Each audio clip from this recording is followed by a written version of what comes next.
Vamos a continuar, hermanos, con alegría. Siempre les digo, sonría, aunque traiga cubrebocas, sonría. ¿Cuántos están contentos? Amén. Ya aprendimos a estar contentos, a dar gracias a Dios. Dice el Salmo 84, verso 7, si no me equivoco. Iremos de poder en poder, veremos a Dios en Sión. Hermanos, el tiempo no debe pasar solo por pasar, ¿sí? Debe estar dejando en nosotros fuerza, madurez, templanza, dominio propio. Debemos estar siendo fortalecidos al paso del tiempo. Hemos explicado que nosotros hemos sido una generación muy mimada, ¿verdad? No somos la generación de la Primera Guerra Mundial, la generación de la Segunda Guerra Mundial, la generación de las pestes, y habíamos sido una generación mimada, pero ahora ya podemos decir que somos la generación del COVID, ¿verdad? Y ha sido un fuerte flagelo, una fuerte lucha, y pudiéramos hablar lo que resta de esta tarde de ello, pero lo que quiero resaltar es darle gracias a Dios, porque esto que estamos pasando, ¿sí? No es que estemos pasando que ya acabó, pero vamos pasando.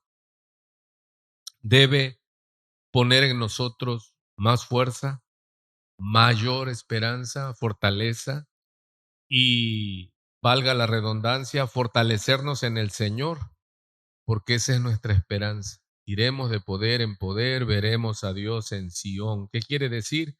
No dejemos que los años pasen por pasar. Disfrutemos. Eh, Hace un rato estuve con unos hermanos y digo, qué hermoso es la comunión real, ¿verdad? Porque hoy día ya las comuniones son virtuales, ya tenemos una iglesia virtual. La iglesia que ya no quiere manifestarse realmente ya es un holograma, ya es iglesia en casa, ¿verdad? No hay compromiso, no hay exhortación. Puedes ponerte en casa y nada más te vistes para acá, el que va a salir en la cámara, no traen ropa de salir, de etiqueta debajo, y así el que está oyendo. Así que no olvidemos que hay que aprovechar. Y se aprende porque cuando tuvimos la oportunidad de ser una iglesia real y tener una familia real y vernos con primos, hermanos, cuñados, sobrinos, no lo valorábamos, pero ahora cómo se disfruta, ¿verdad? Cómo es un deleite la comunión y sobre todo en el Señor. Así que gracias a Dios porque estamos aquí y es una bendición poder estar real juntos. Recuerde que hay una realidad virtual que no es realidad y es donde el mundo, el que gobierna el mundo nos quiere meter. Así que esta es la realidad y esta es real en nuestras vidas, la presencia de Dios. Acompáñeme a orar ahí donde está, sentaditos, y cierra sus ojos, inclina su rostro. Padre, te damos gracias, muy agradecido, Señor. Ahora queremos recibir de ti. Envía tu palabra y sigue hablándonos. Qué hermoso es estar todo este día completo en tu presencia, recibiendo de ti, Señor, la sabiduría que viene de lo alto. Gracias. Te suplicamos, Dios, que seas propicio a nosotros en esta hora. Gracias, Señor, porque hemos podido elevar nuestra alabanza con regocijo en tu presencia. Ahora, Dios, te pedimos que nos hagas competentes para enseñar y a mis hermanos para aprender, pero que sea tu nombre reverenciado y glorificado. Señor, guíanos, fortalécenos. Hemos aprendido que no solo de pan vivimos, sino de tu palabra, Señor, que sale de tu boca. Envíala y danos vida a través de ella. Nutre nuestra fe, Señor. Nutre, Señor, y sana los cuerpos. Y te volvemos a pedir fortaleza, Señor, para mis hermanos. Tú conoces la condición de cada uno de nosotros. Y estamos contentos, Padre, porque podemos estar con regocijo, con alegría en tu hermosa presencia. Bendice pues este tiempo, te lo suplicamos en el nombre de nuestro Señor y Salvador Jesucristo. Con alegría decimos amén. Bueno, aquellos que han estado siguiendo esta serie que tenemos, que se llama El Pescador, y a la cual le pusimos El Pescador porque haciendo alusión a Pedro, ¿verdad? Aunque el Señor llamó a más de 3, a 4 pescadores, había muchos pescadores entre los que él llamó, y no es por en un tono despectivo que decimos el pescador, sino al contrario, como un tono emotivo de motivación. Si Dios usó a Pedro, y Pedro era un pescador, puede usarnos y quiere usarnos a nosotros. Solo hay que ser obedientes. Hemos hablado que Pedro era muy obediente. Y él abre su carta, ¿cuántos recuerdan? Elegido según no la presencia, sino la presciencia, el anticipado conocimiento de Dios, que Dios nos escogió desde antes de la fundación del mundo, dice en Efesios. Y si usted ve, en Primera de Pedro 1 dice que fuimos elegidos según la presciencia, noxis, conocimiento de Dios, para obedecer. Y ahí me gusta poner el dedo en la I. ¿Para qué fuimos elegidos? Para obedecer. Hermano, ¿y en cuál área batalla usted? Yo batallo en la obediencia. Lo confieso, porque el que confiesa su pecado, ¿qué más dice? Y se aparta, alcanzará misericordia. Hay gente que confiesa pecado, pero no se aparta. ¿Cómo le llamamos a ellos? Sinvergüenzas. ¿Sí? Impío, es correcto, pero yo le digo sinvergüenza. Desgraciado. ¿Qué es desgraciado? Sin gracia, no se espante. Como le digo, andamos como ovejas desgraciadas. Dice, ¿cómo, pastor? Sí, sin gracia. Porque recuerde que la vida del cristiano depende de la gracia. Dice, gracia y paz os sean multiplicadas en el conocimiento del Señor. Hermano, el cristiano vive por la gracia. ¿Y qué es gracia? Regalo de Dios, inmerecido.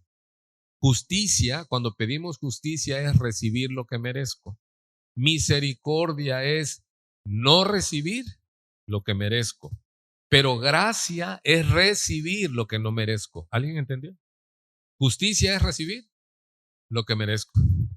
Misericordia es no recibir lo que merezco. Pero gracia es recibir lo que merezco. Y nosotros por gracia, lo que no merezco, gracia. Y nosotros por gracia es que estamos de pie. Muy bien. Entonces fuimos elegidos, pero no para libertinaje. Fuimos elegidos para obedecer. Y dice, y ser rociados por la sangre del Señor Jesucristo. Esto es para perdón de pecados. Estuvimos viendo todas las semanas pasadas el propósito de Primera de Pedro. ¿Qué otra cosa fue de llamar la atención? El hecho de que oímos mucho y lo confesamos. Muchos teníamos un concepto del apóstol Pedro, pero lo leímos en los evangelios y lo leímos en el libro de Hechos.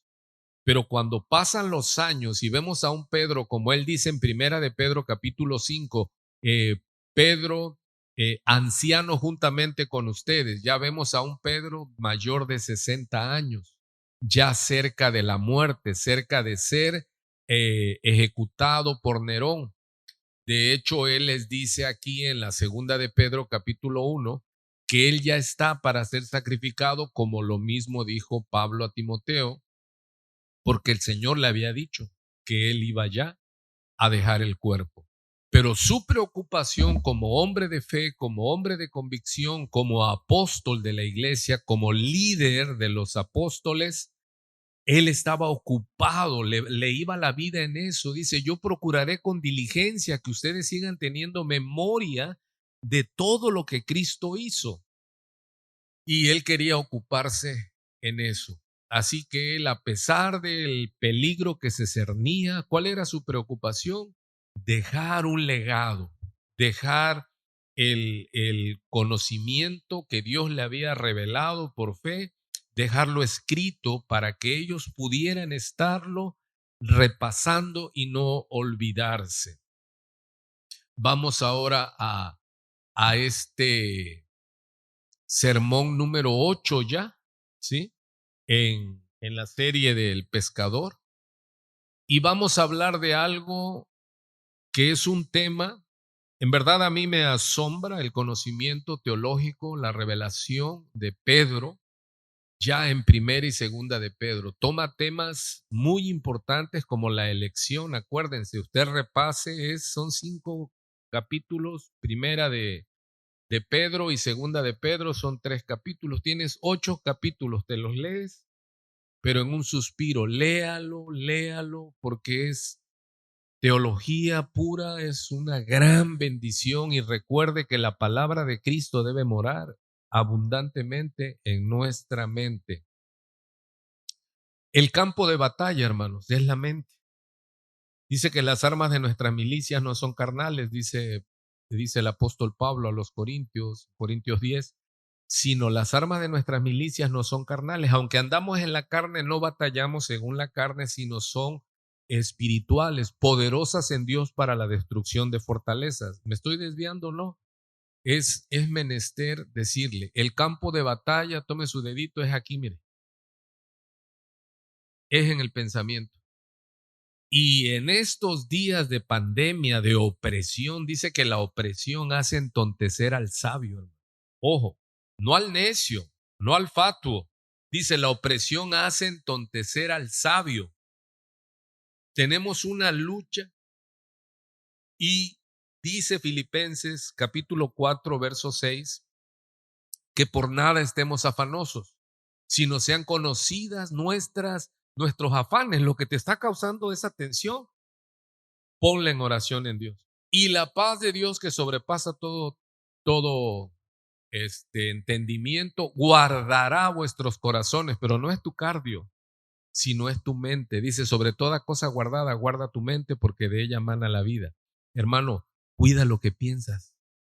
Porque si tú le metes fe negativa, me voy a morir, yo me voy a morir, me va a dar el COVID, me va a pasar esto, ¿ya? Te va a pasar. Sí, porque estás llamando eso, tienes una fe negativa, hermano. Todo lo bueno, todo lo puro, dice Filipenses 4, todo lo que sí, lo amable, todo lo honesto, todo lo puro, si hay virtud alguna en eso, pensar. ¿Sí? ¿Me está escuchando el aviso que le estoy dando? Porque lo que está golpeando al ser humano en esta pandemia es la opresión. ¿Cuál más? ¿Qué le diagnostican? Ya llega con el médico y le dice, siento esto, siento lo otro, y el médico dice, tiene ansiedad. Y dice uno, no, encuéntreme algo, estoy enfermo de algo. Y dice, usted tiene ansiedad.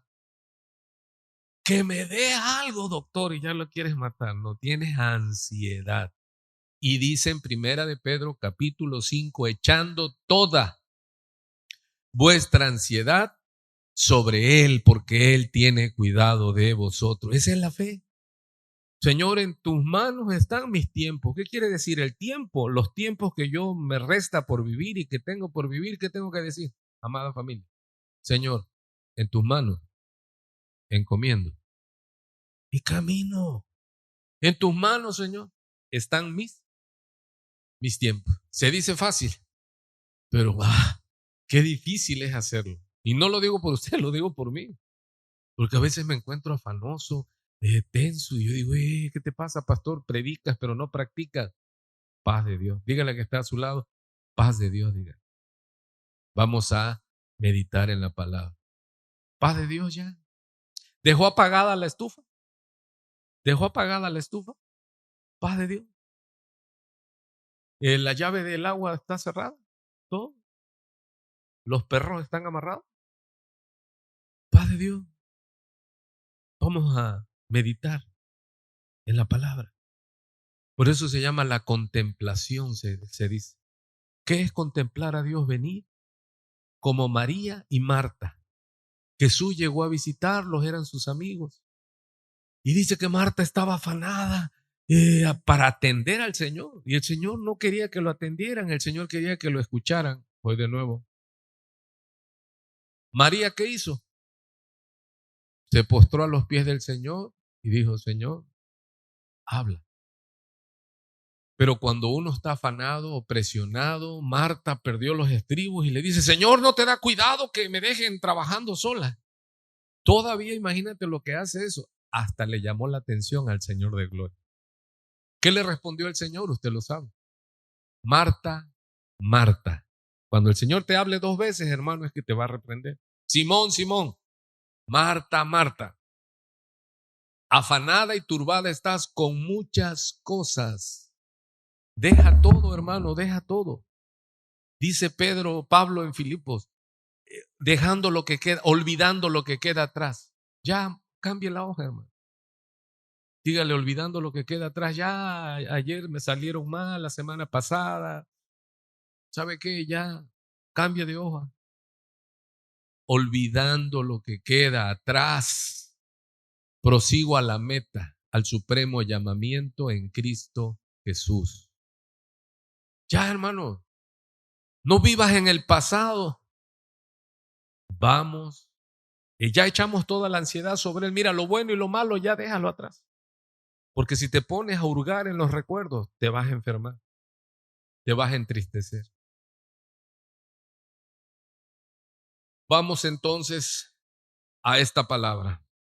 Tengo unos versículos que he estado meditando y se alargan y no me alcanza el tiempo. Y parto de 2 versículos que están en Segunda de Pedro, capítulo 1. Y esto lleva por título Testigos de Cristo. Y donde en las Biblias de estudio o las Biblias actuales ya tienen subtítulos. Y en el subtítulo de mi Biblia dice Testigos presenciales de la gloria de Cristo. ¿Usted en su Biblia tiene subtítulo, cómo dice? Testigos presenciales. Ahora se ha puesto de moda, vamos a el culto presencial, porque decía yo, ya tenemos el culto virtual, la iglesia virtual. Segunda de Pedro, capítulo 1, verso 16, tiene un subtítulo. Recuerde que el domingo pasado hablamos de nutrir la fe, que todos recibimos la misma fe, pero el fruto es diferente. Recibimos la misma fe que recibieron los apóstoles, que recibieron los discípulos de la antigüedad, pero ¿por qué el fruto es diferente? Porque la tierra es la diferencia. Como hace la alegoría el Señor en la parábola del sembrador, dice, la semilla es la palabra. O sea, la fe es la misma, pero el fruto es diferente. ¿Por qué? Porque hay gente que es diligente. Esa es la tierra, ese es el corazón humano. Cuando recibiste a Cristo, tú lo quisiste conocer, deseaste como niños recién nacidos la leche espiritual no adulterada para que por medio de ella crezcáis para salvación. Eso es lo hermoso. ¿Qué haces con tu fe? Cada domingo lees un párrafo de la Biblia, pues tu fe no va a estar nutrida, sino todo lo contrario, va a estar desnutrida. Entonces eso lo vimos el domingo pasado y ahora llegamos a que Pedro va a hablar de que lo que ha dado a conocer no está basado en fábulas artificiosas, dice, no en mitos, pero todo lo importante, mire, a esto se le llama la revelación profética. Todo esto anuncia algo, pero Dios tiene una ley en la Biblia que tiene que haber testimonio. ¿Qué es testimonio? Algo que avale que su palabra es verdad. Oiga lo que le estoy hablando. Dios tiene una ley que Él necesita que esto se compruebe. Porque hay muchos libros que se han escrito, pero ellos no se preocupan de que se compruebe. Y este libro, la Constitución del Cielo, Dios comprometió su fama, no la fama del hombre. Lo que está comprometido aquí es la fama de Dios. ¿Sí? Lo va a ir entendiendo poco a poco. Esto es, Dios comprometió su fama. Él dice, mi palabra, tu palabra es verdad, santifícalos en tu palabra es verdad. Entonces, si ustedes se dan cuenta, se le llama el testimonio. A la Biblia se le llama la palabra del testimonio, porque si vamos, atención, Dios desde los cielos dio testimonio. Y ese testimonio fue escrito en la tierra por los hombres inspirados por el Espíritu Santo, de que es Dios el que dice que esto era verdad. Y una de las leyes que Dios pide, y usted lo ha visto, dice que si un hermano peca contra ti, ve y estando tú y él solos, exhórtalos, si se arrepiente, has ganado a tu hermano. Pero si no quiere, entonces toma a 2 o 3 testigos para que en boca de ellos cuente, o sea, el testimonio. Como algo jurídico, como algo legal, usted me puede demandar a mí. ¿Sí? No hay documento, usted solamente llega y dice, yo lo vi, yo lo oí. ¿Tiene pruebas? Pues no, pero yo lo vi, yo lo oí. Pues ¿sabe qué? Es su palabra contra mi palabra.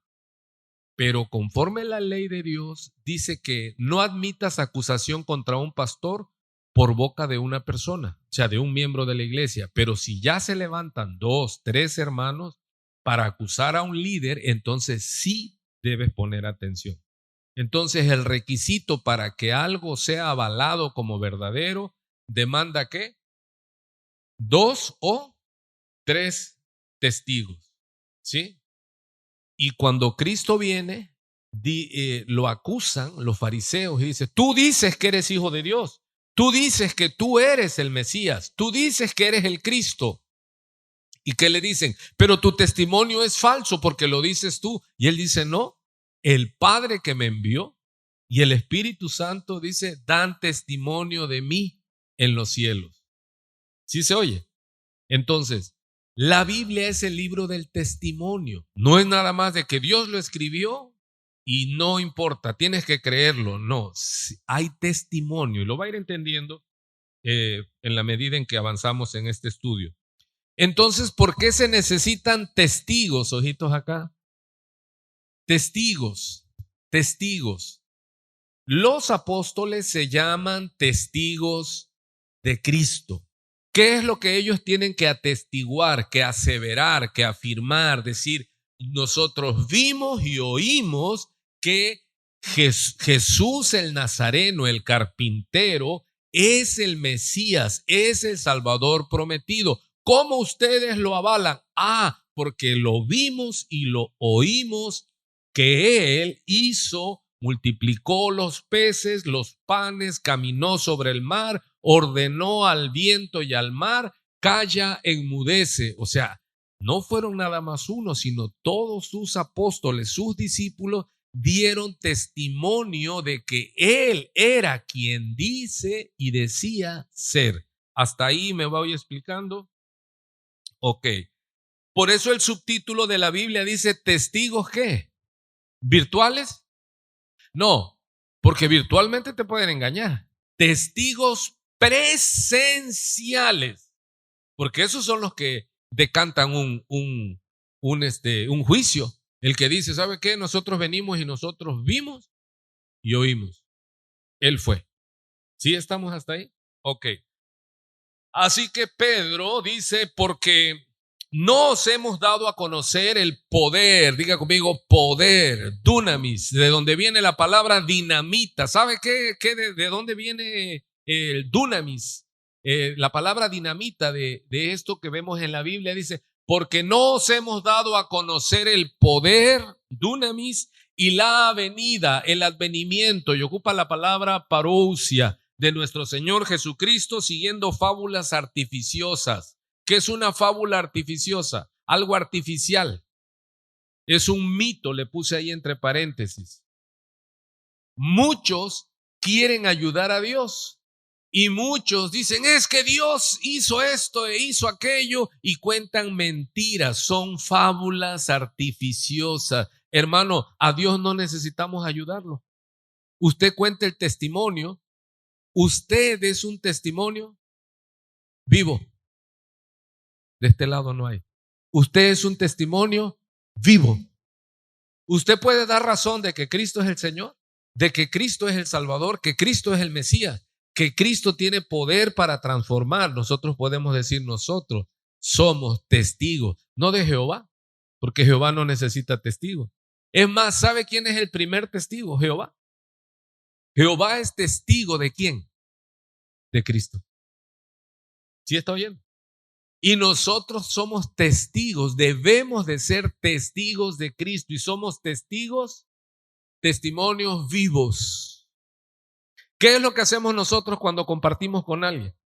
Le decimos, Dios tiene poder para transformar, Dios tiene poder para cambiar. Me predicaron el evangelio y mi vida cambió. Y ahí usted que está dando testimonio de que Jesús es el Mesías, el Salvador prometido para nosotros. Continuamos entonces. Pedro está diciendo, porque no os hemos dado a conocer el poder. Hay dos conceptos aquí, el poder y la parousia de nuestro Señor Jesucristo a través de fábulas creadas por nosotros mismos, de artificiosas, sino como habiendo visto con nuestros propios ojos su divinidad, su majestad. Y aquí ocupa la palabra griega megalosune, que esta palabra solo es para Dios, la majestad de Dios. Como le decían en la antigüedad, en el primer siglo, a los nobles, a los reyes, le decía al pueblo que los súbditos decían su majestad el rey. Bueno, pero esta palabra que usa aquí Pedro, megalosune, es la majestad divina. ¿Qué está diciendo entonces? Que vieron con sus propios ojos que Jesús es divino, que Jesús es Dios. ¿Se da cuenta? Y esto a los grupos sectarios que son anticristo, porque niegan a Cristo, esto siempre lo digo yo y me gozo en decirlo, los enloquece. Porque ellos su ataque es, sí, Cristo es un buen hombre, Cristo sí, un profeta. No, Cristo es el verbo hecho carne. Es Dios con nosotros, es Emmanuel. Y esa es la primera gran noticia del evangelio. ¿Cuál? Que Dios murió por nosotros en la cruz del Calvario. ¿No me entiende o sí me entiende? ¿O no me explico? Y mire, sigue diciendo Pedro, pues cuando Él recibió, Cristo, de Dios Padre, honra y gloria, le fue enviada desde la magnífica gloria una voz que decía, escucha el testimonio de Jehová acerca de Cristo vive, acerca de que Jesús es su Hijo que Él envió. Y dice, oímos una voz que decía, este es mi Hijo amado, en el cual tengo complacencia. Y ocupa la palabra griega, dice eudoqueo, que quiere decir gran contentamiento, gran complacencia. ¿Qué decía Dios en este suceso que vamos a ver? Aparece en Mateo 17, Lucas 9 y Marcos 9. Se le llama la transfiguración de Cristo. ¿Qué estaba diciendo el apóstol Pedro? Nosotros. Y habla en plural. Se está refiriendo a Pedro, Juan y Jacobo, los tres. Y dice, nosotros vimos con nuestros propios ojos la gloria. Lo que el Padre desde el cielo le dio honor y gloria a nuestro Señor Jesucristo, Él que fue muerto en una cruz, sepultado, pero resucitado al tercer día. Ellos están diciendo, ¿cuántos se necesitan para dar testimonio? ¿Cuántos les dije? 2 o 3. Así que el Señor no llevó a 2, llevó a 3 al monte Tabor, al monte de la transfiguración. ¿Será que Él por casualidad le dijo, a ver, Pedro, Juan, Jacobo, acompáñenme? Dice Lucas 9 que los llevó al monte a orar. pero el Señor se iba a transfigurar delante de ellos. ¿Qué es lo que el Señor iba a hacer? Iba a correr el velo. El Señor iba a mostrar su divinidad. ¿Me están oyendo? Pero el Señor necesitaba testigos, porque esto es lo que manda la ley de Dios, testigos. Dios sabía que los hombres iban a negar su revelación, pero Él puso testigos, y todos aquellos que son discípulos y somos discípulos somos llamados a ser testigos. ¿Alguno de ustedes ha oído en Hechos 1:8 dice, y recibiréis dunamis, y recibiréis poder cuando haya venido sobre vosotros el Espíritu Santo y me seréis testigos? ¿Para qué recibimos el Espíritu Santo? ¿Para caernos, dar vuelta, hacer show? No, recibimos el Espíritu Santo para ser testigos, para tener poder, para hablar sin temor que Cristo es el Señor, es el Mesías prometido. Él habla de que necesitamos poder, necesitamos el Espíritu Santo para entonces ser testigos vivos y declarar, como declaraba Pablo. ¿Cuántos no recuerdan en Romanos 1:16? Porque no me avergüenzo del evangelio, porque es poder de Dios para salvación. Porque en el evangelio de Dios, la justicia de Dios se revela por fe, y para fe, como está escrito, mas el justo por la fe vivirá. Pero nosotros necesitamos la llenura del Espíritu Santo para que andemos en poder. ¿Poder para qué? Poder para ser testigos vivos del poder, de que lo que Dios dice en su palabra es verdad. ¿Cuántos pueden ser testigos de Jesucristo? Porque es testigos presenciales de Jesucristo. Nosotros no lo hemos visto. Al que amáis sin haber visto, dice en Primera de Pedro. Entonces dice, el cual tengo complacencia, eudoqueo, dice, contentamiento, estar bien contento. Y dice Pedro en plural, y nosotros, los que ya han leído la transfiguración, ¿a qué nosotros se refiere Pedro? ¿Se refiere a quién? Repita conmigo, a Pedro, a Juan y a Santiago o Jacob. Esto está en los 3 evangelios sinópticos, Mateo, Marcos y Lucas. Juan lo narra diferente, y si el tiempo nos ayuda, vamos a avanzar. Entonces dice, y nosotros oímos esta voz enviada del cielo cuando estábamos con él en el Monte Santo. O sea, Pedro está diciendo, nosotros, nuestro testigo, y le está hablando a la Iglesia Universal, y le está hablando a los legalistas. Dice, ustedes por la ley dicen que debe haber 2 o 3 testigos para que el testimonio sea verdadero. Entonces dice Pedro, nosotros éramos 3 y vimos su gloria y oímos. O sea, sí o sí tienen que aceptar, tienen que reconocer que Jesucristo es Dios, que Jesucristo fue señalado desde el cielo por el Padre. Aleluya. Jesucristo es el Señor para gloria y honra del Padre. Y nosotros somos testigos que Él es el Salvador del mundo, que Él es el Cordero de Dios que quita el pecado del mundo. ¿Cuántos se gozan en eso, hermano? Porque eso está avalado, eso es verdad. Eso está testificado conforme la ley. Recuerde que Dios puso la ley para que todo mundo cerrara la boca y no pudiera haber negación de esto. Sabiendo, dice, y nosotros oímos esta voz, estábamos con él en el Monte Santo.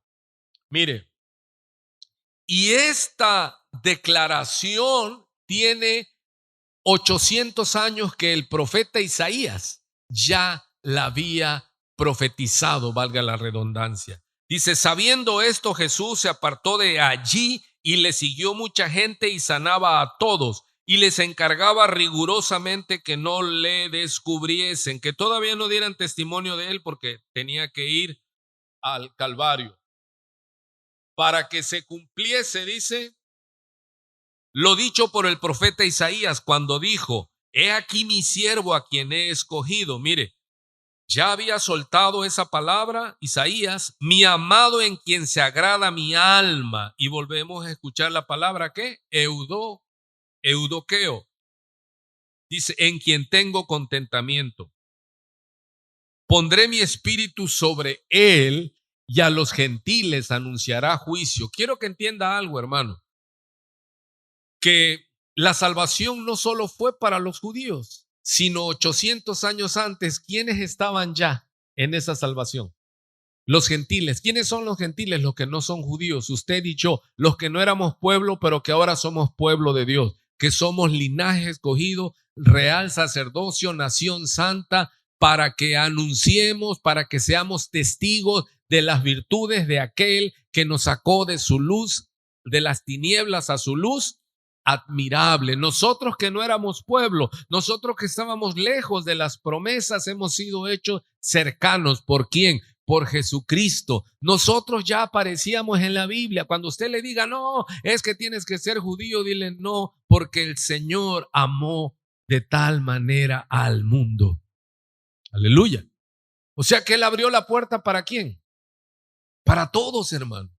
Pero Él pone como ejemplo a Israel para que nosotros tengamos en cuenta y no hagamos lo malo que ellos hicieron. Y mira lo que sigue diciendo la profecía. No contenderá, ni voceará, ni nadie oirá en las calles su voz. Mire lo que está predicando, lo que está profetizando, Isaías 800 años antes de cómo iba a ser el Salvador que iba a enviar. La caña cascada no quebrará. Yo les comento, ¿cómo estabas tú cuando Cristo llegó a tu vida? ¿Qué es una caña cascada? O sea, es una caña que está quebrada. ¿Cuántos conocen las cañas que están plantadas? Está quebrada, pero no está cortada, está todavía allí. O sea, ¿qué está diciendo esta figura literaria? El Señor cuando venga y te ve así, cuando Él llegó, vio la caña cascada y Él no la quebró, sino nos restauró. Y vio el pabilo que humeare, dice, como un cerillo que ya se está apagando, como una vela que ya se está apagando. Así eran nuestras vidas, hermanos, y Él llegó y nos avivó y nos dio vida y vida abundante y Él nos levantó. Pero esto está profetizado que iba a pasar 800 años antes, que Él, el Padre, dio el testimonio y a través del profeta Isaías se dio esta declaración. Y vemos aquí que se cumple. ¿En dónde? Cuando el Señor Jesús fue bautizado, que Juan el Bautista lo bautiza, dice que orando, cuando el Señor sale del agua, el cielo se abrió y el Espíritu Santo descendió como una paloma. Y se oyó una voz de los cielos que decía, este es mi Hijo amado en el cual tengo complacencia. ¿Se da cuenta? Y esto ya estaba profetizado, que iba a venir Jesús de Nazaret, y el cual es el Cristo, el ungido, el Mesías, el enviado de Dios. Y el pabilo que humea no apagará, dice, hasta que saque a victoria el juicio. ¿Qué significa esto? Él triunfó en la cruz del Calvario, hermano.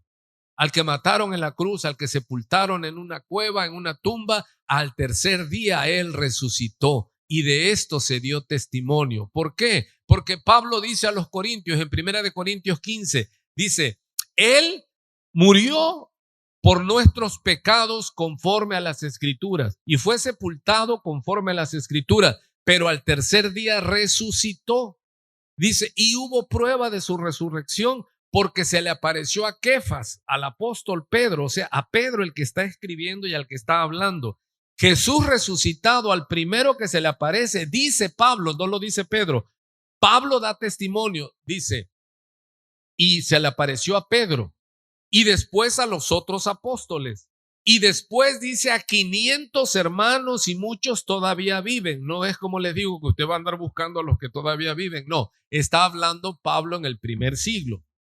Y dice, y al final dice, como a un abortivo se me apareció a mí que no soy digno de ser llamado apóstol. O sea, hubo pruebas indubitables de que Jesús resucitó. Y de eso, ¿quiénes dieron testimonio? Pedro lo vio resucitado, los apóstoles lo vieron resucitado, más de 500 hermanos, dice, lo vieron resucitado.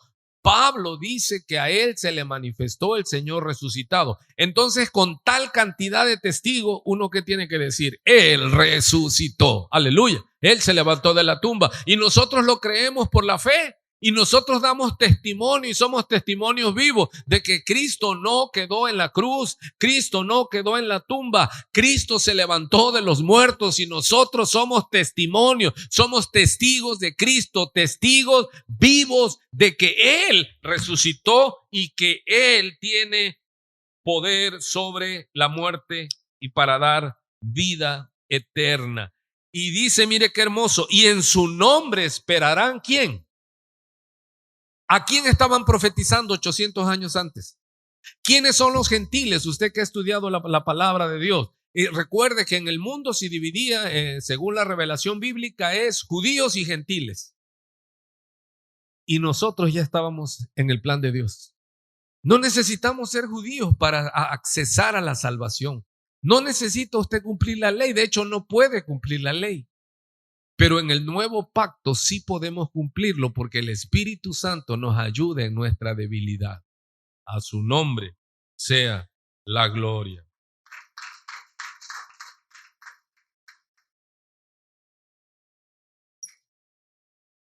Continuamos entonces. Dice en Mateo 17. ¿Qué es lo que aparece aquí? La narración de Mateo. Recuerde que le dije que aparece en Mateo, Marcos y Lucas, los tres evangelios sinópticos. En Mateo 17 y en Marcos 9 y Lucas 9, ahí en su casa con un café. Repase, es la misma historia, tiene detalles como que Lucas dice que 8 días después y Marcos dice que Pedro, Jacobo y Juan, y en otra aparece Pedro, Juan y Jacobo, como aquí aparece Pedro, Jacobo y Juan en la narrativa, pero no cambia los sucesos importantes. Dice esto, esta es la narración de la transfiguración de Cristo, porque recuerde, ¿de qué estamos hablando? De que Dios se sujeta a la ley del testimonio, a la ley y al testimonio. Como nosotros es indubitable, tenemos que creer sí o sí. ¿Por qué? Porque cuánta gente da testimonio de que Cristo da libertad a los cautivos. Aquí nada más, ¿cuántos pueden decir yo doy testimonio de que Cristo liberta a los cautivos? Porque dice que Él vino a libertar a los cautivos. ¿Cuántos dicen yo doy testimonio de que Él liberta a los cautivos? Aleluya. Dice que Él vino a hacer nuevas criaturas. ¿Y cuántos dicen yo soy nueva criatura? Yo doy testimonio. Yo era inclinado a lo malo, pero ahora me gozo en seguir a Cristo. ¿Es fácil? No, lucho, pero antes no luchaba y me llevaba la corriente de la maldad, del pecado y corría junto con los pecadores. Pero ahora algo pasó en mí. Dios tiene poder para cambiar. Aleluya. Dice la narrativa, 6 días después Jesús tomó a Pedro, Jacobo y Juan. ¿Fue algo sin pensarlo? ¿Fortuito? No. ¿En qué estaba pensando Jesús? Jesús vino a cumplir el plan. Dijo, me voy a tomar a 3 testigos. ¿A quiénes? A Pedro, Jacobo y Juan. Y en Lucas dice que los tomó y los llevó al monte a orar.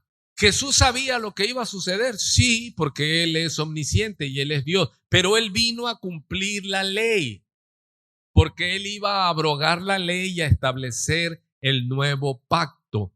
Así que, y los llevó aparte a un monte alto y se transfiguró, delante de ellos.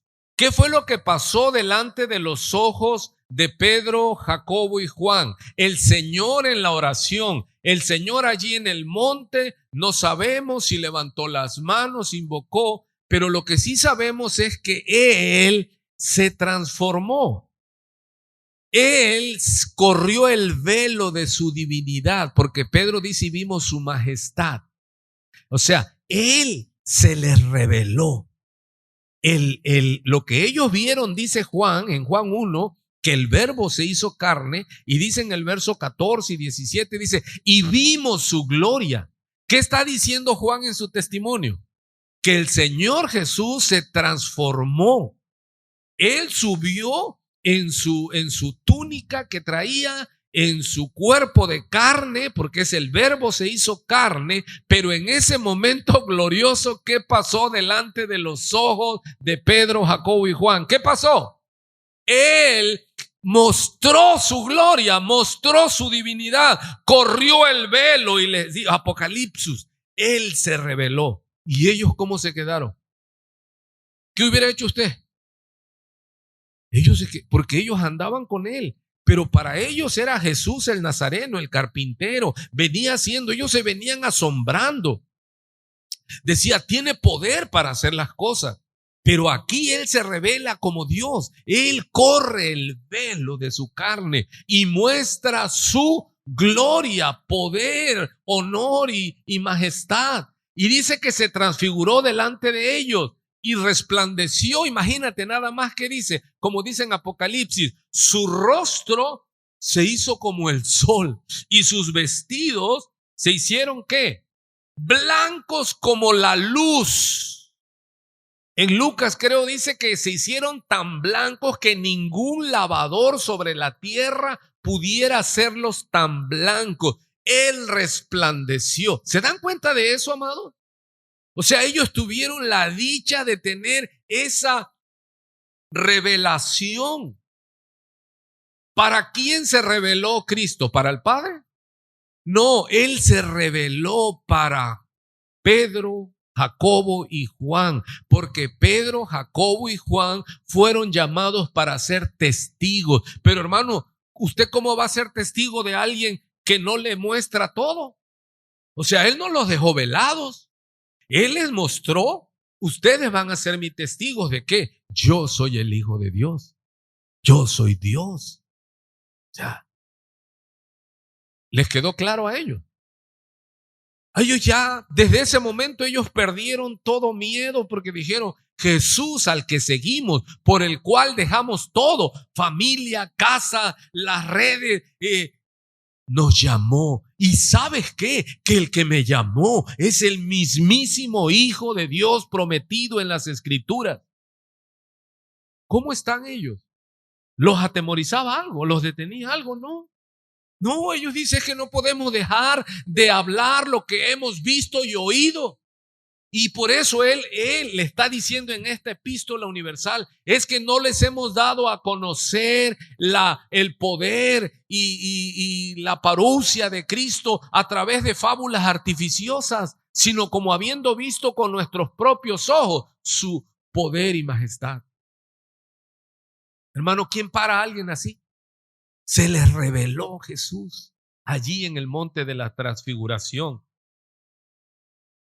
Y por si fuera poco, dice, y he aquí les aparecieron, ¿quién? Moisés en un lado y Elías del otro lado. Moisés, ¿qué representaba? La ley. Era el máximo, el líder que sacó a Israel de Egipto. Y Dios le dio en un monte en el Sinaí, le dijo, alízate las tablas y sube. Y le escribió la ley, la Torá.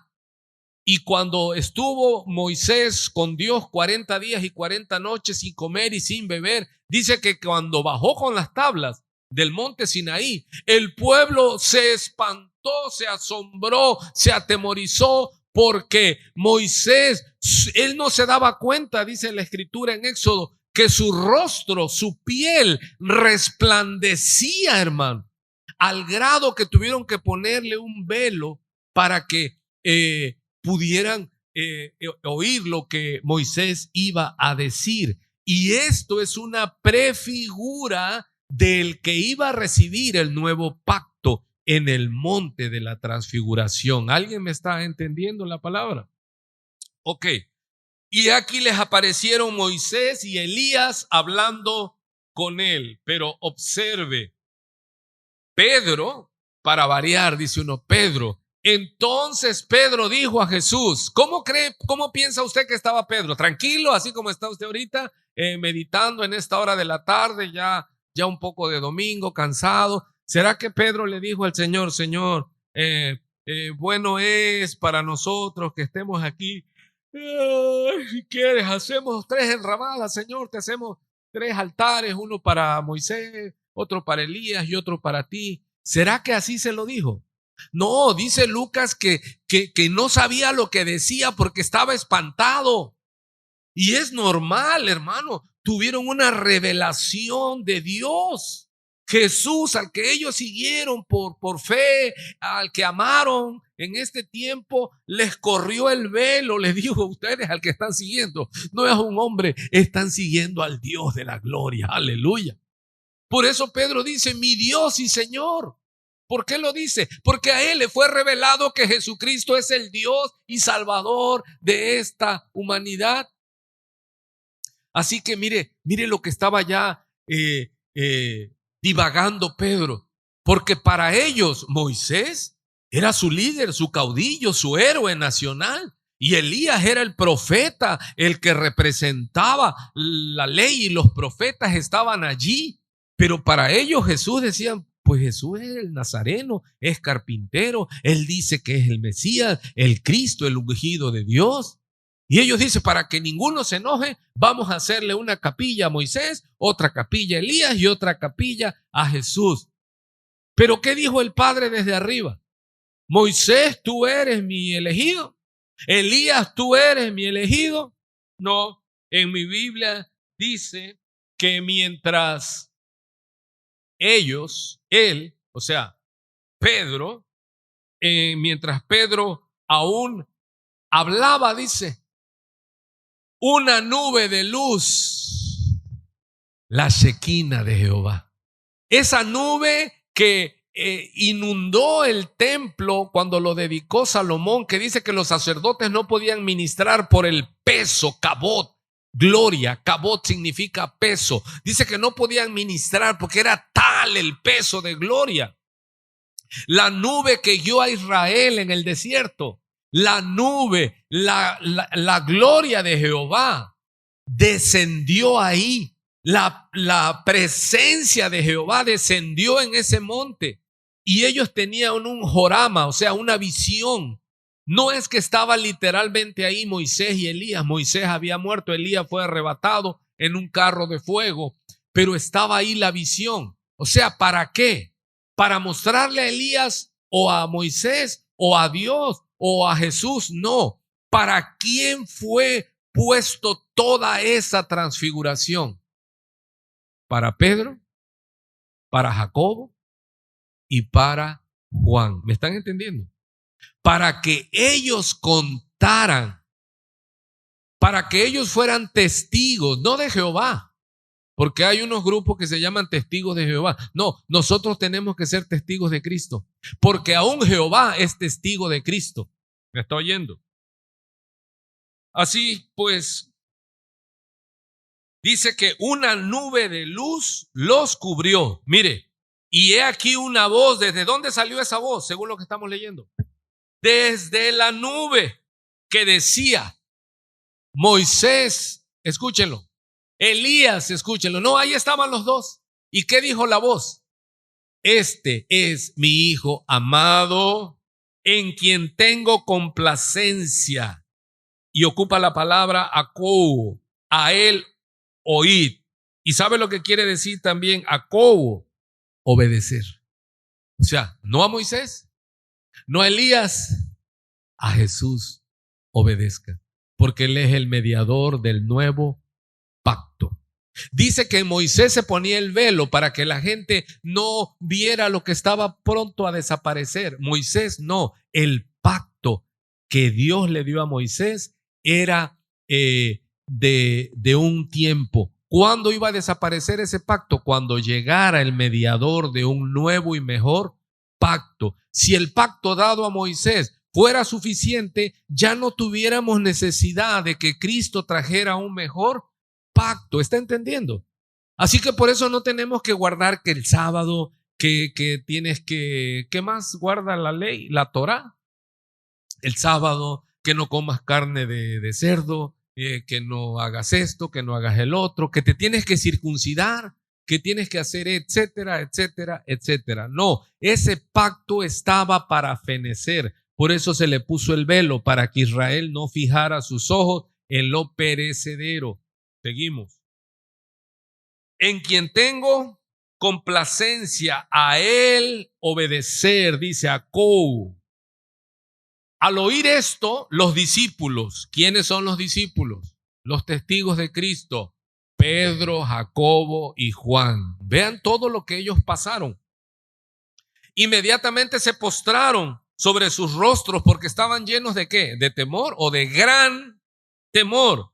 Y entonces Jesús se acercó y los tocó y le dijo, levantaos. ¿Y por qué le dijo no temáis? A ver, eso es muy profundo. Porque estaban aterrados. Hermano, ¿cómo estaría usted? Ya. Un hombre que ellos siguieron como su líder, como era costumbre en el primer siglo, y aún ahora hay discípulos que se levantan y la gente los sigue. Ahora se llaman, ya no se llaman mesías, ahora se llaman influencers y tienen miles de gente que los siguen, pero no son Dios. Pero a ellos, el que a ellos les llamó y que ellos decidieron seguir, se corre el velo y les dice ¿qué?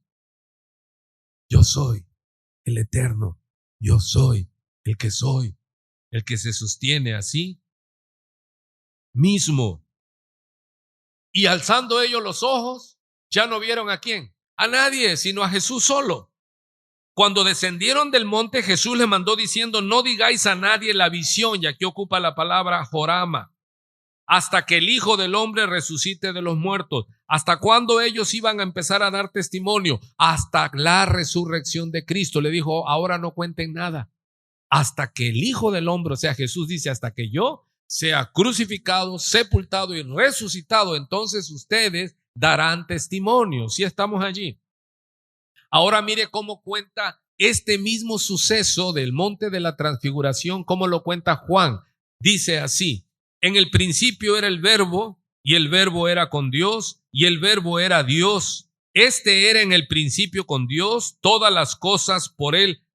No me quiero pasar corriendo. Y el verbo era con Dios, y el verbo era.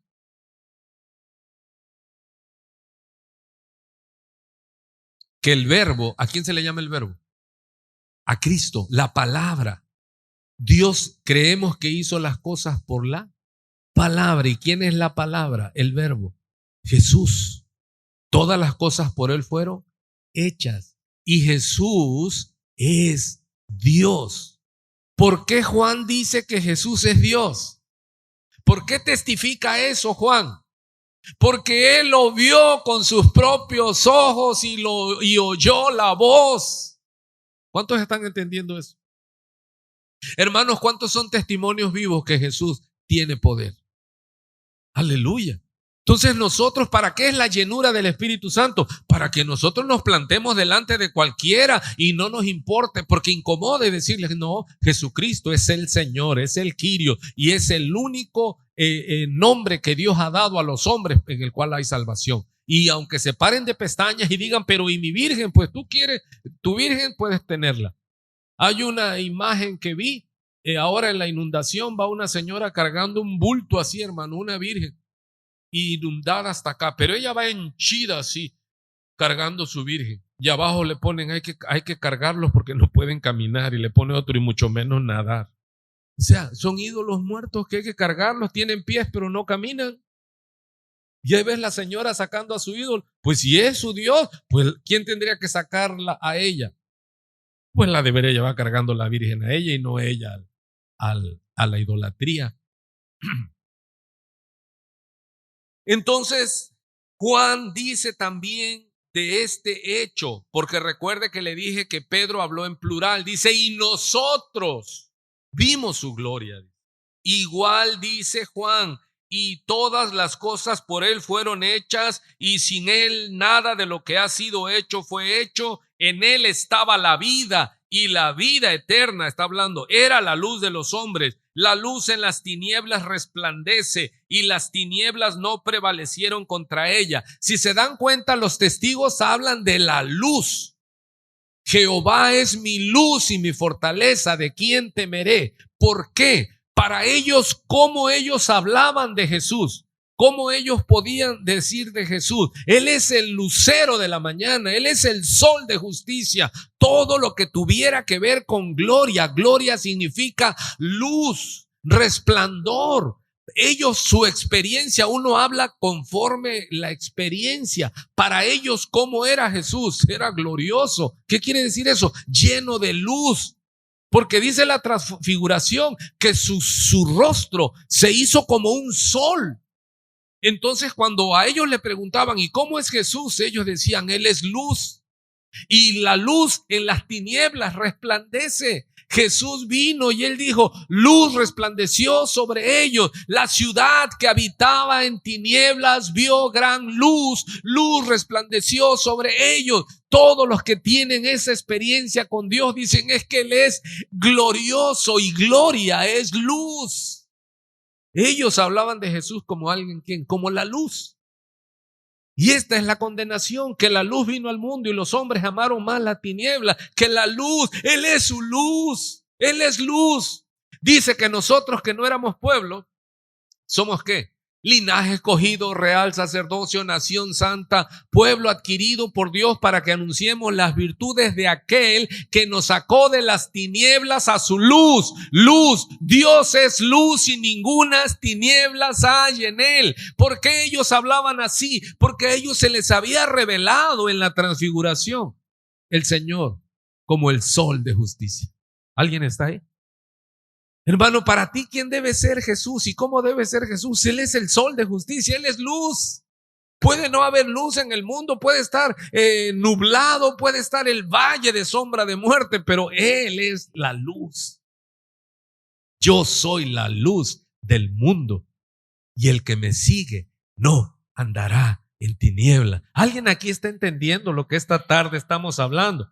En Él estaba la vida y la vida era la luz de los hombres. La luz en las tinieblas resplandece y las tinieblas no pudieron contra ella. Ellos hablan de luz, luz, luz, luz, luz, gloria. ¿Por qué su experiencia? ¿Usted habla de qué? De la experiencia. Si a usted le dicen, hermano, y dígame para usted, ¿cómo es Dios? Yo a veces por automático digo, Él es bueno. Porque yo tengo esa experiencia. Y yo se me dice, resúmeme, pastor, ¿quién es Dios para ti? Él es bueno. Es mi experiencia con Él. Él es bueno. Pero explícame más, Él es bueno. ¿Por qué? Porque no me ha pagado conforme merecía. Mi Dios es bueno. No sé tú qué experiencia tienes con Dios, pero si tú me dices, pastor, resúmeme, ¿cómo? ¿Quién es Dios para ti? Yo te digo, Él es bueno. Mi Dios es bueno. Bueno es Dios, siempre fiel. Aleluya. Y aquel verbo, dice Juan, fue hecho carne. La palabra que creó se encarnó. Dios se encarnó, Emmanuel, Dios con nosotros. Aleluya. ¿Y qué dice? Dígamelo así en veracruzano. Y vivió. Porque dice y habitó. Y vivió. Dice Juan, nosotros vimos a Dios. El verbo que creó todas las cosas se encarnó. Y vivió con nosotros, dice Juan. ¿O no es cierto que vivió con ellos? Y los llamó a sus 12, hombres comunes y corrientes, hermano. ¿Y qué hizo Jesús?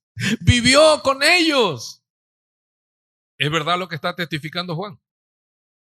Dice, y vivió con nosotros. Yo me recostaba en su pecho. Aún Judas, que lo entregó, sopeaba su pan en el plato con él. Él vivió con nosotros, nos hospedamos en el mismo aposento, caminamos con Él, vimos su gloria, poder y majestad. Él vivió con nosotros, dice. ¿Y qué más cuenta Juan de la transfiguración? ¿Qué dice? Y vimos su gloria.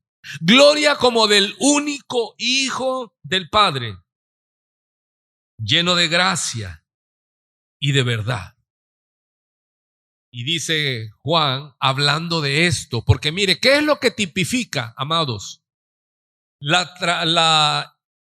Cuando Moisés subió al Sinaí y también fue bañado de luz, de la gloria.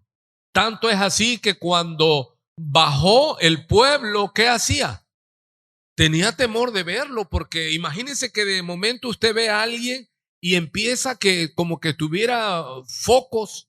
Usted dice, esto no es normal, porque era su piel, no era que traía lámparas externas. Moisés también brillaba porque había estado en la presencia de Dios. Pero ¿hacia quién apuntaba? ¿Hacia quién apuntaba? Usted que ya está entendiendo lo que son la sombra, figura, el cumplimiento. ¿Hacia quién apuntaba? Hacia Jesús. Por eso Juan dice de Moisés, pues la ley por medio de Moisés fue dada, pero la gracia y la verdad vinieron por medio de Jesucristo. Mire, a Dios nadie le vio jamás. El unigénito Hijo que está en el seno del Padre, Él le ha dado a conocer. Y vamos a ver un poco el suceso en el monte Sinaí. Dice Éxodo 34:29. Me quedan 5 minutos antes de terminar. Y aconteció que descendiendo Moisés del monte Sinaí, recuerde y léalo con una buena tacita de café en su casa, en el Espíritu Santo, con las 2 tablas del testimonio en su mano. Al descender del monte, no sabía Moisés que la piel de su rostro resplandecía después que hubo hablado con Dios. Y Aarón y todos los hijos de Israel miraron a Moisés, y he aquí la piel de su rostro era resplandeciente, y tuvieron miedo de acercarse a él. Y cuando acabó Moisés de hablar con ellos, puso un velo sobre su rostro. Cuando venía Moisés delante de Jehová para hablar con él, se quitaba el velo hasta que salía, y saliendo decía a los hijos de Israel lo que le era mandado. Y al mirar los hijos de Israel el rostro de Moisés, veían que la piel de su rostro era resplandeciente, y volvía Moisés a poner el velo sobre su rostro hasta que entraba a hablar con Dios.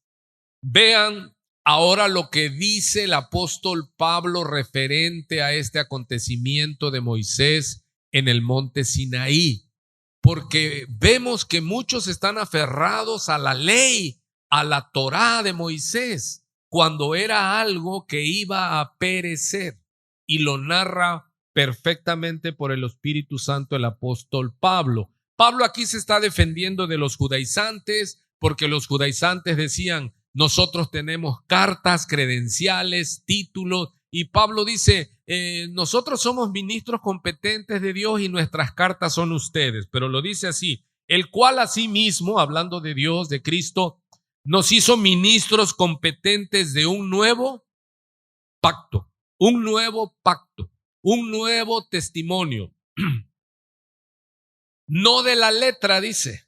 Cuando dice no de la letra, ¿a qué se refiere? Cristo vive de los mandamientos escritos en tablas de piedra, sino del Espíritu, porque la letra mata, mas el Espíritu vivifica. Algunos me decían, pastores, que ustedes estudian mucho y ahí dice la Biblia que la letra mata, pero el Espíritu vivifica. Le digo, te va a matar, pero la ignorancia, muchacho. Eso no quiere decir, está hablando que la letra es la ley que tenías que hacer, tenías que hacer para vivir por medio de ella. La ley, si tú no cumples cada punto, cada IE de la ley, tú te haces acreedor de todo. Si tú dices, yo no mato, pero mientes, ya no sirve de nada que no hayas matado. Voy a continuar. Y si el ministerio dice, el cual asimismo nos hizo ministros competentes de un nuevo pacto, no de la letra, sino del espíritu, porque la letra mata, mas el espíritu vivifica. ¿Cuántos están de acuerdo que hay que estudiar? ¿Sí? Que eso no quiere decir que no estudiemos. Y sigue diciendo Pablo, y si el ministerio de muerte, grabado con letras en piedras, fue con gloria, tanto que los hijos de Israel no pudieron fijar la vista en el rostro de Moisés a causa de la gloria de su rostro, la cual había de perecer. ¿Está oyendo?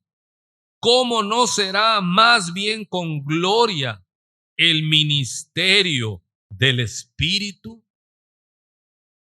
Ve aquí, porque si el ministerio de condenación fue con gloria, mucho más abundará en gloria. ¿Cuántos están entendiendo que estoy tomando la comparación del hecho que está dando testimonio Pedro, Juan, y no leemos de Jacobo, pero ellos lo nombran, que es una figura que le sucedió primero a Moisés, pero fue algo que iba a perecer, pero aun cuando iba a perecer fue con gloria. Lo que a Cristo se le dio no va a perecer, es el nuevo y mejor pacto. Se da cuenta, para aquellos que se aferran a la ley de Moisés, no tienen esperanza. Porque si el ministerio de condenación, se da cuenta cómo le llama Pablo a la ley, el ministerio de condenación, y no es mala, porque él dice en Romanos 8 que él no conoció el pecado si no fuera por la ley. La ley es buena, santa y justa, pero la ley solamente te lleva a reconocer tu condición. Yo pongo el ejemplo, la ley es como un espejo. La ley te muestra tu mancha, pero usted se lava la cara con un espejo. No, así es la ley de Moisés, te muestra que todos estamos bajo pecado, pero no, hasta ahí nada más te lleva. Tenemos que ir a Cristo, donde Él nos lava de nuestro pecado. Porque si el ministerio de condenación fue con gloria, mucho más abundará en gloria el ministerio de justificación. Porque aún lo que fue glorioso no es glorioso en este respecto en comparación con la gloria más eminente. ¿A qué se le llama la gloria más eminente? A la gloria que permanece. Porque si lo que perece tuvo gloria, mucho más glorioso será lo que permanece. Así que, teniendo tal esperanza, usamos de mucha franqueza y no como Moisés. Mire lo que está diciendo Pablo. Y no como Moisés, que ponía un velo sobre su rostro. ¿Para qué lo hacía? Para que los hijos de Israel no fijaran la vista en el fin de aquello que había de ser abolido. Hermano, la ley no era para permanecer. La ley solo fue para introducir la gracia y la verdad. Sigamos leyendo, esto es importante, ya estamos en lo último. Pero el entendimiento de ellos, o sea, de los judíos, de los fariseos, que rechazaron al mediador del nuevo pacto y mejor pacto, dice, pero el entendimiento de ellos, ¿a quién se refiere?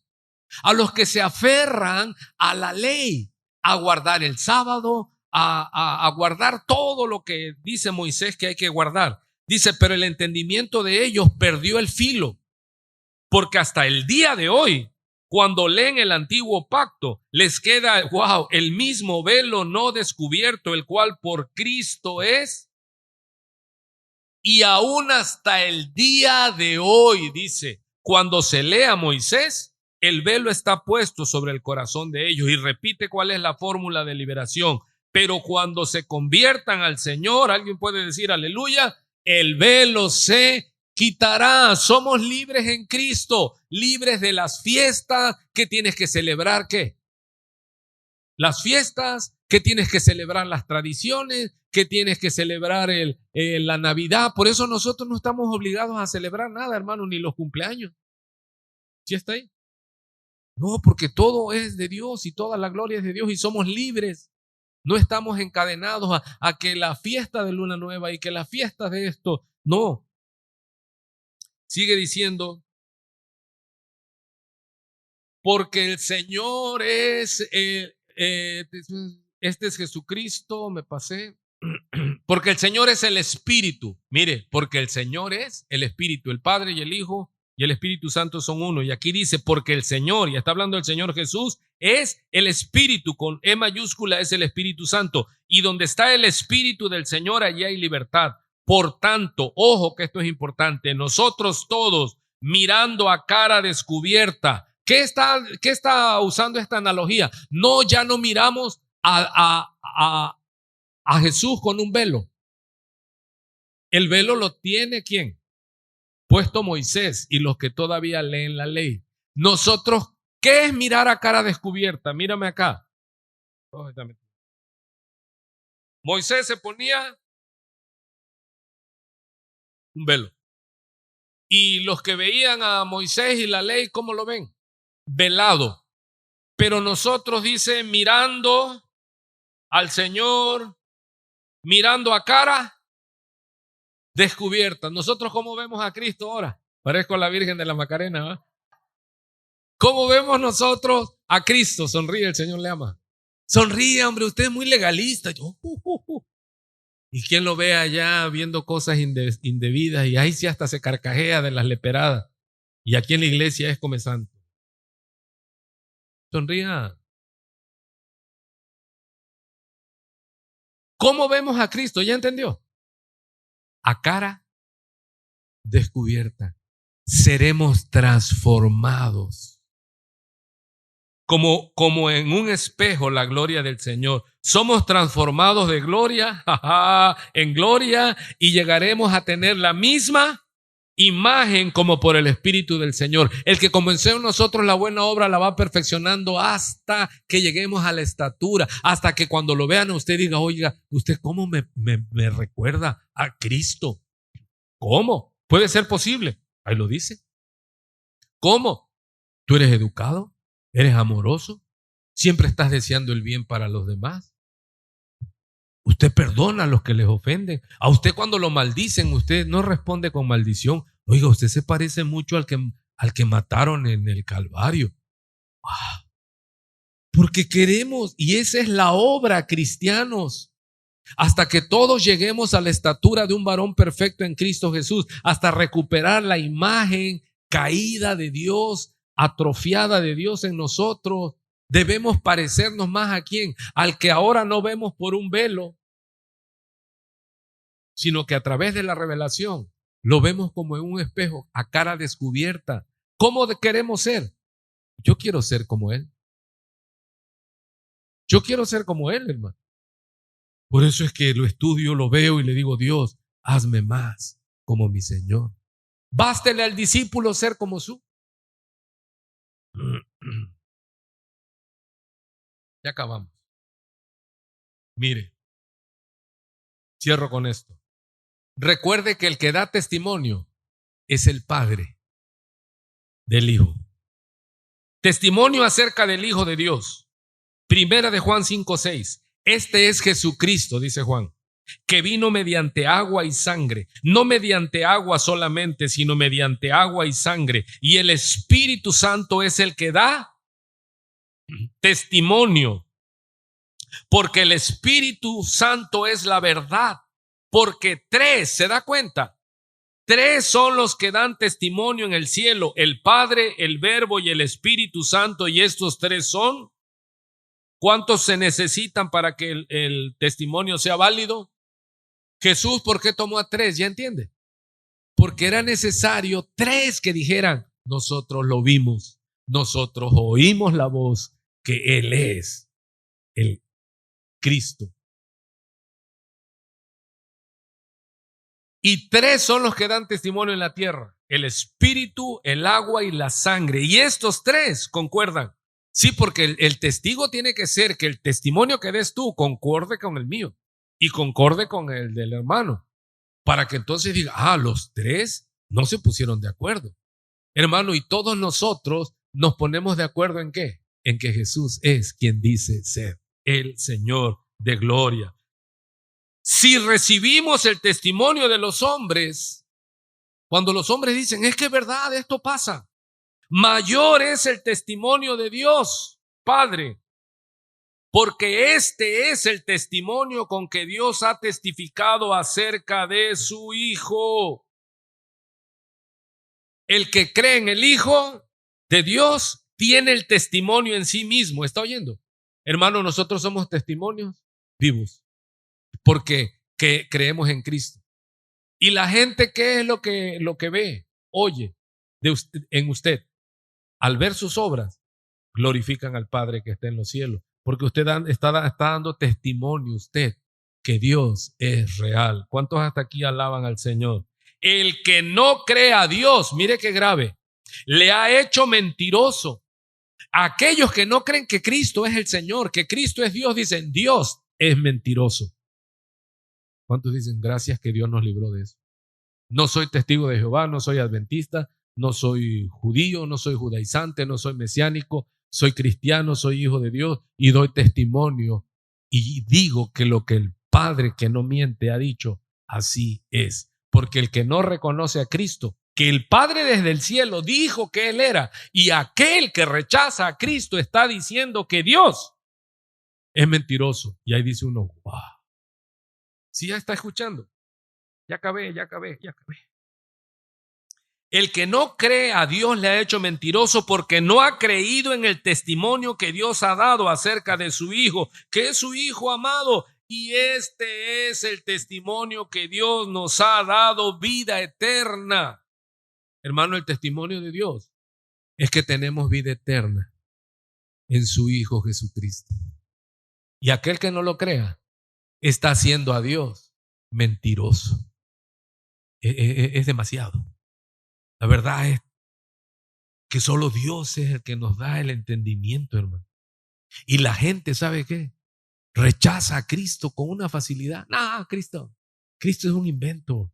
Cristo esto, Cristo el otro.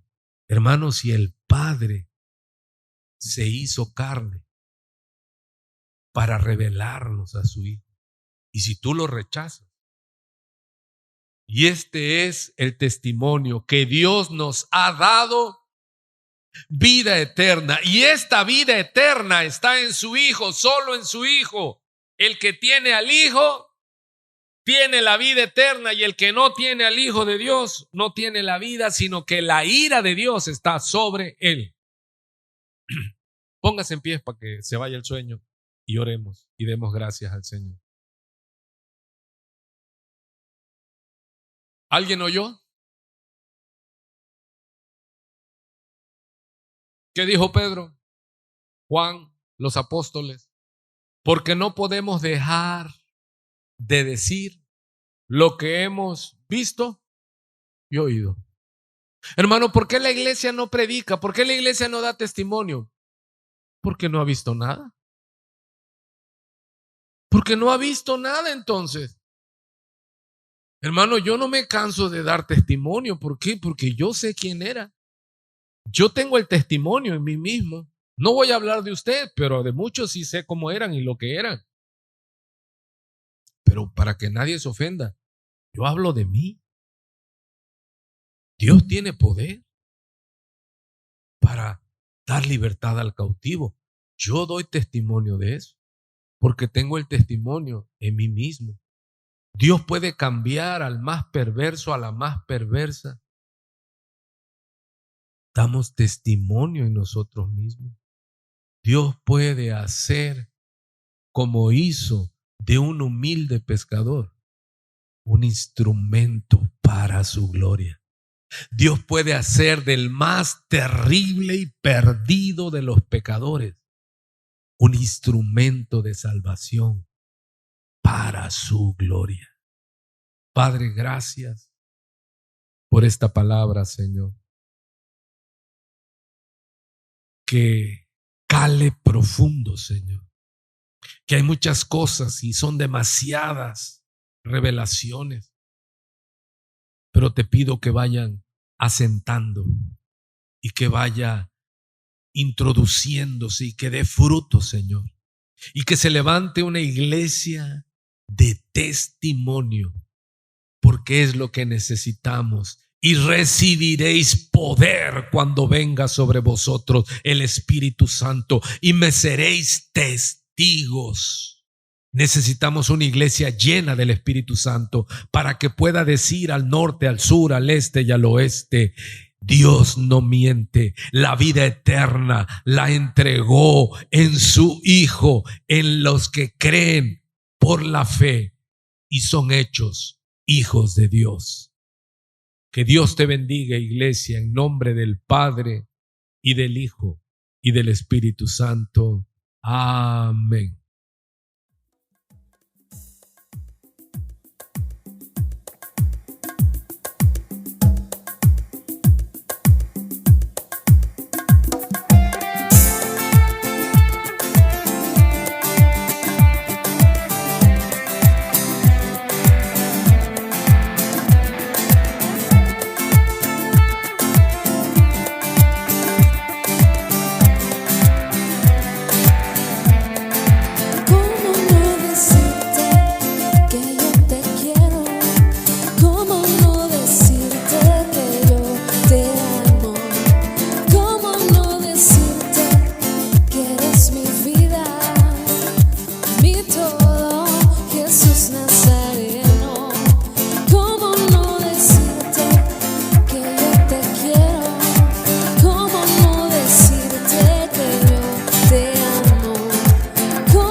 Eres todo para mí, Jesús mi amado.